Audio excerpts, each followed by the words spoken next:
I am Mauricio Cohen. I am an interventional cardiologist. I am the cath lab director at the University of Miami Hospital and an associate professor at the University of Miami Miller School of Medicine. Well, currently, we have a few anticoagulants available in the market, and these include unfractionated heparin, low molecular weight heparin, and bivalirudin. Fondaparinux is being used for acute coronary syndrome patients that are transitioned in the cath lab, but they need additional unfractionated heparin in order to prevent clots from forming in the catheters. Well, many times we run into problems and with bleeding. We have recognized over the past few years that bleeding is a major adverse outcome in the cath lab because patients that bleed end up needing transfusions, they end up going into shock, and they have increased mortality rates. In addition, transfusions per se can be detrimental because of the blood cells are not as good in delivering oxygen as the native blood cells, red blood cells. And then we have, if a patient is bleeding, we have to stop all the antithrombotic agents, and then acute coronary syndromes may reactivate again.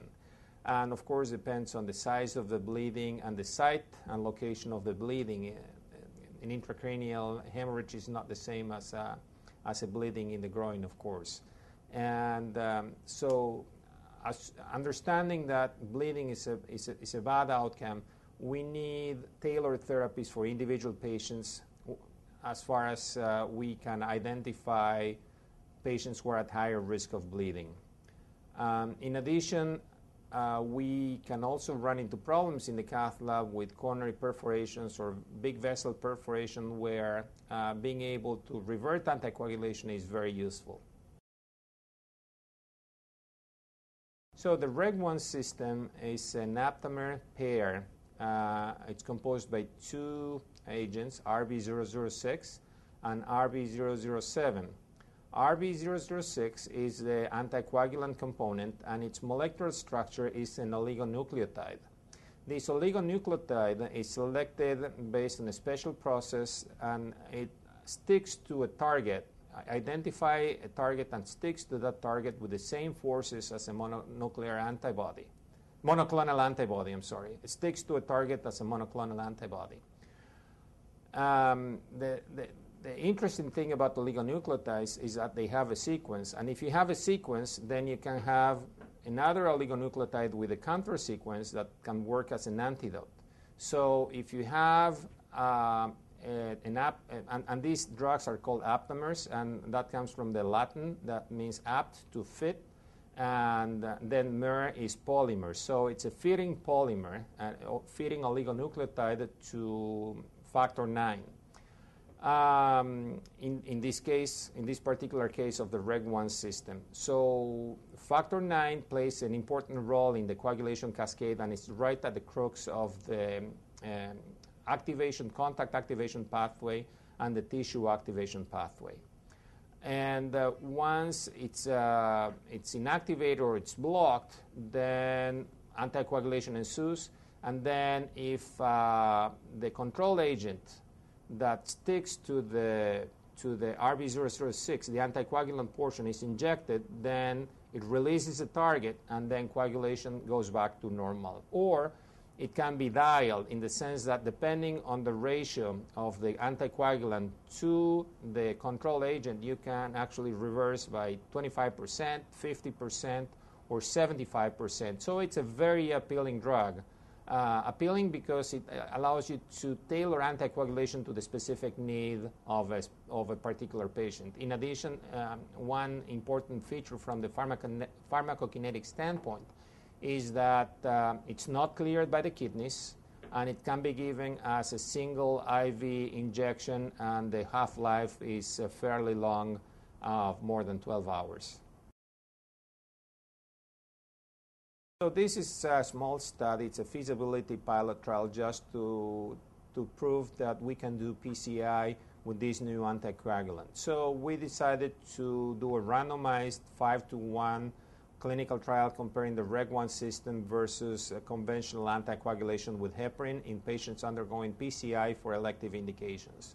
We divided all the patients in two groups. One group that was for partial reversal, so after you finish the case with the novel anticoagulant system, you partially reverse anticoagulation to 50%, and then wait 4 hours and completely reverse and pull the sheath.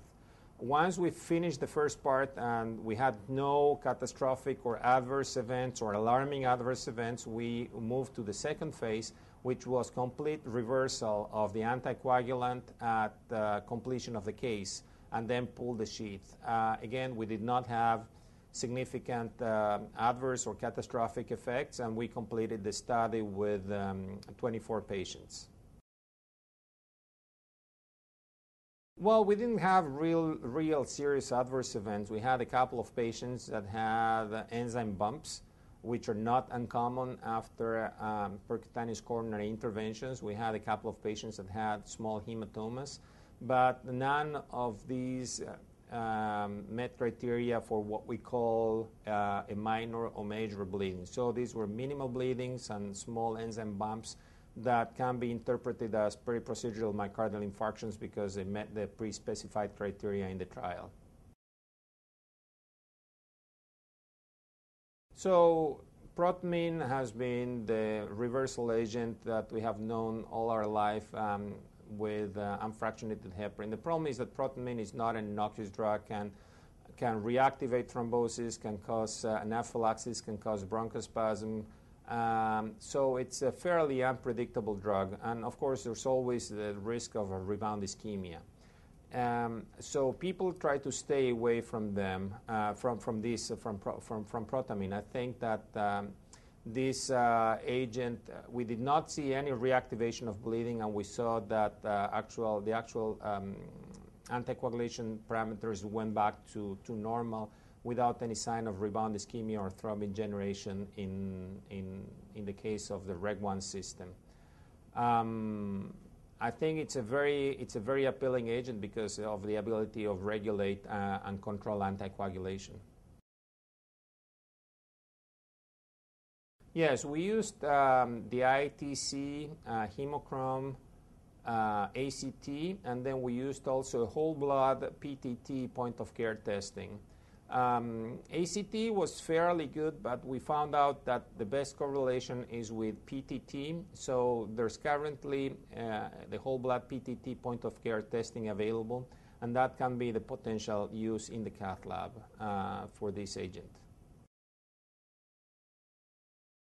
At this point, we're doing a phase 2b trial with 800 patients treated for acute coronary syndromes, in which we're trying to transition patients from the ED rapidly to the cath lab, and then at the end of the case, reverse to 25 or 50 or 75% in different groups, and we're comparing that with heparin. So this data will give us very useful insight on how this drug will play in the treatment of acute coronary syndromes that are treated with a rapid pathway into the cath lab.